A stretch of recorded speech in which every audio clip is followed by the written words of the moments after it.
ఇక యాదగిరిగుట్ట శ్రీ లక్ష్మీ నరసింహస్వామి ఆలయ ఈవో కీలక నిర్ణయం తీసుకున్నారు. గత నెల 28న ప్రసాద విక్రయశాలలో జరిగిన చింతపండు దొంగతనంపై ఆలయ అసిస్టెంట్ కమిషనర్ శ్రీనివాసరావు ఆధ్వర్యంలో ఉన్నత స్థాయి కమిటీని ఏర్పాటు చేయాలని నిర్ణయించారు.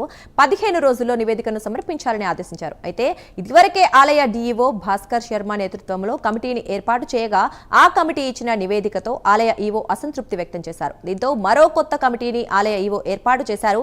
ఈ కమిటీలో రీజనల్ జాయింట్ కమిషనర్ పాటు రంగారెడ్డి, నల్గొండ, సికింద్రాబాద్ కు చెందిన దేవాదాయ శాఖ అసిస్టెంట్ కమిషనర్లు ఉన్నారు.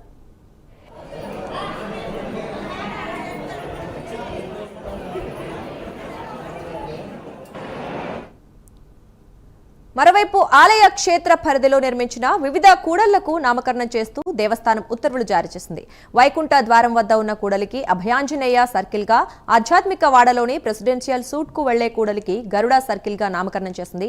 అంతేకాకుండా కొండపైకి చేరుకునే ఘాట్ రోడ్డు ప్రారంభంలో ఉన్న కూడలికి రామానుజ సర్కిల్ గా, గండి చెరువు వద్ద ఉన్న కూడలికి యాదార్షి సర్కిల్ గా దేవస్థానం నామకరణం చేసింది. దీంతో క్షేత్ర సందర్శనకు వచ్చే భక్తులకు వారి గమ్యస్థానాలు అర్థమవుతాయని ఆలయ ఈవో వెంకట్రావు తెలిపారు.